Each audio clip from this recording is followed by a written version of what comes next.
সম্প্রতি পশ্চিমবঙ্গ সরকারের তরফে এক বিজ্ঞপ্তি জারি করে পঞ্চায়েত ও গ্রাম উন্নয়ন দপ্তরের বিভিন্ন পদে নিয়োগের কথা জানানো হয়েছে। আগ্রহী প্রার্থীরা শীঘ্রই আবেদন করতে পারেন।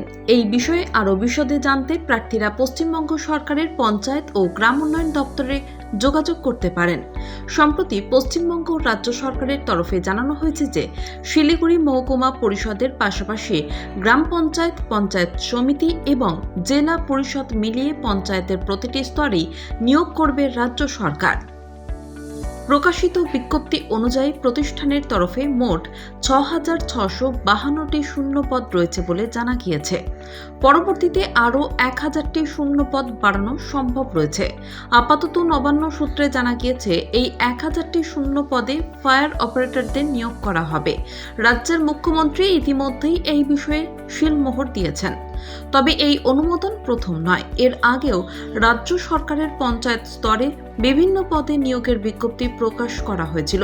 তবে এভাবে একের পর এক নিয়োগ বিজ্ঞপ্তি জারি করাতে সংশ্লিষ্ট মহলে গুঞ্জন উঠতে শুরু করেছে।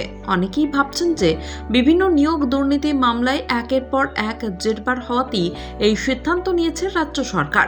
অনেকেই এটাকে চরিত্র শোধন করার সমান ভাবছেন। প্রসঙ্গত, গত বুধবারই কলকাতা পুলিশ কনস্টেবল ও লেডি কনস্টেবল নিয়োগের বিজ্ঞপ্তি প্রকাশ করেছে রাজ্য সরকার। বিজ্ঞপ্তি অনুযায়ী উল্লেখিত পদে প্রায় 3,800 জনকে নিয়োগ করা হবে। নিয়োগ প্রক্রিয়া শুরু হয়ে গিয়েছে 1 মার্চ থেকে। আবার এর কয়েকদিন আগেই পশ্চিমবঙ্গ পুলিশ এসআই নিয়োগের বিজ্ঞপ্তি প্রকাশ করেছে রাজ্য সরকার। রাজ্যের মোট 202টি থানার জন্য 5,029 জনের এসআই শূন্য পদে নিয়োগ করবে রাজ্য পুলিশ।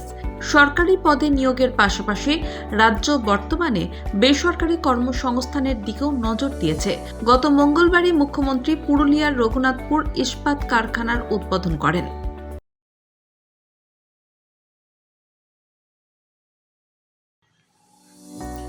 সম্প্রতি পশ্চিমবঙ্গ সরকারের তরফে এক বিজ্ঞপ্তি জারি করে পঞ্চায়েত ও গ্রাম উন্নয়ন দপ্তরের বিভিন্ন পদে নিয়োগের কথা জানানো হয়েছে। আগ্রহী প্রার্থীরা শীঘ্রই আবেদন করতে পারেন। এই বিষয়ে আরও বিশদে জানতে প্রার্থীরা পশ্চিমবঙ্গ সরকারের পঞ্চায়েত ও গ্রাম উন্নয়ন দপ্তরে যোগাযোগ করতে পারেন। সম্প্রতি পশ্চিমবঙ্গ রাজ্য সরকারের তরফে জানানো হয়েছে যে শিলিগুড়ি মহকুমা পরিষদের পাশাপাশি গ্রাম পঞ্চায়েত, পঞ্চায়েত সমিতি এবং জেলা পরিষদ মিলিয়ে পঞ্চায়েতের প্রতিটি স্তরেই নিয়োগ করবে রাজ্য সরকার। প্রকাশিত বিজ্ঞপ্তি অনুযায়ী প্রতিষ্ঠানের তরফে মোট 6,652টি শূন্য পদ রয়েছে বলে জানা গিয়েছে। পরবর্তীতে আরও 1,000টি শূন্য পদ বাড়ানো সম্ভব রয়েছে।